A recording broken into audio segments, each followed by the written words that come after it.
না না, এর জন্য তো ওর প্রেমের তালিকা বড় বলেই তো আমি তাকে বিয়ে করেছি। এক্সপিরিয়েন্সড মানুষ, 12 জন ইয়াং ডিরেক্টর ভালো কিছু প্রোডাকশন করছে, স্পেশালি প্রেমের গল্প করছে।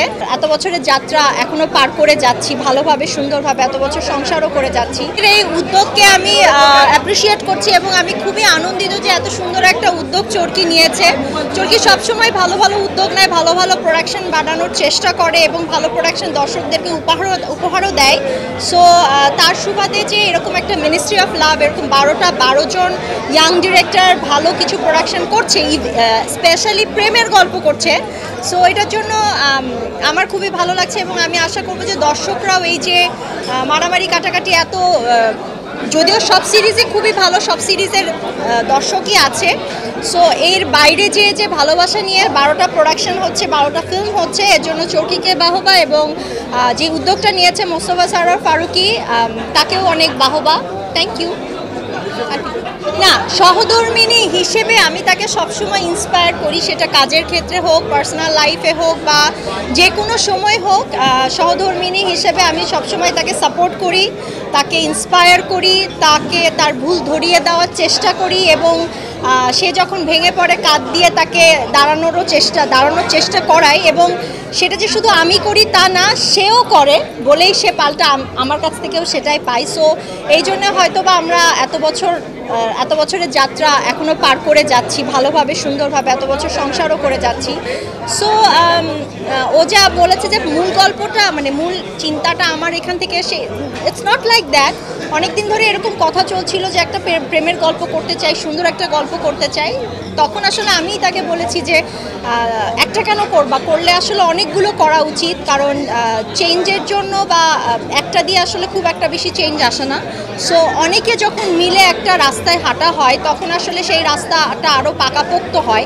সো সেই জন্য আসলে একটু খালি এক লাইনের জন্য বলা যে অনেক ডিরেক্টরকে নিয়ে এই রাস্তায় তোমার হাঁটতে হবে। ওখান থেকে ও পিক করেছে এবং তারপরে চরকির সাথেও কথা বলেছে, চরকিরাও ইন্টারেস্টেড ছিল। এইভাবে আসলে পথ চলা,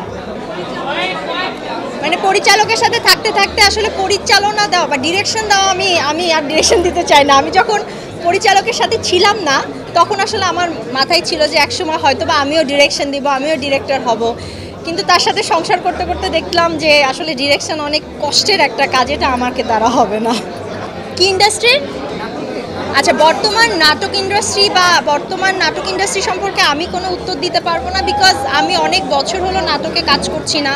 ইটস বিন 3 or 4 years।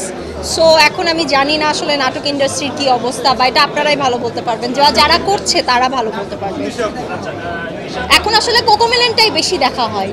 আমি তো পুরো প্রজেক্টের সাথে ইনভলভ আছি, আর কত ইনভলভ হবো?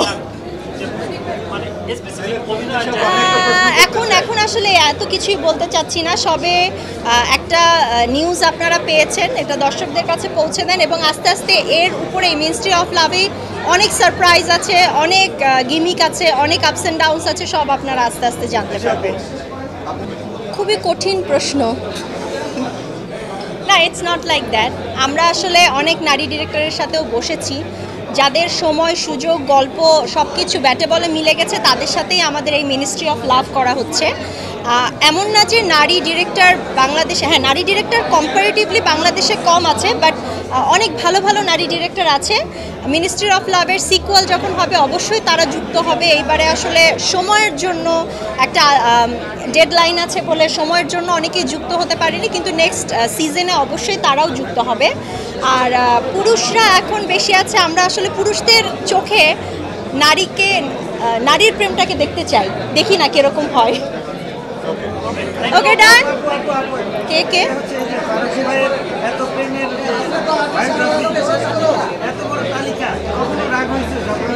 না না, এর জন্য তো ওর প্রেমের তালিকা বড় বলেই তো আমি তাকে বিয়ে করেছি। এক্সপিরিয়েন্সড মানুষ, এর জন্যই বিয়ে করেছি যে সে আসলে শিখে আসছে কোনটা করলে কি হয়, কোনটা করলে কি হবে, সে ভুলগুলো আর রিপিট করবে না, এই জন্যই তাকে বিয়ে করা হয়েছে। এটা যদি তোমরা ইন্সপিরেশন হিসেবে নিতে চাও তাহলে ইন্সপায়ার করছি, আর যদি এটা ভয় হিসেবে নিতে চাও তাহলে ভয় পাও। ওকে, বাই, থ্যাংক ইউ।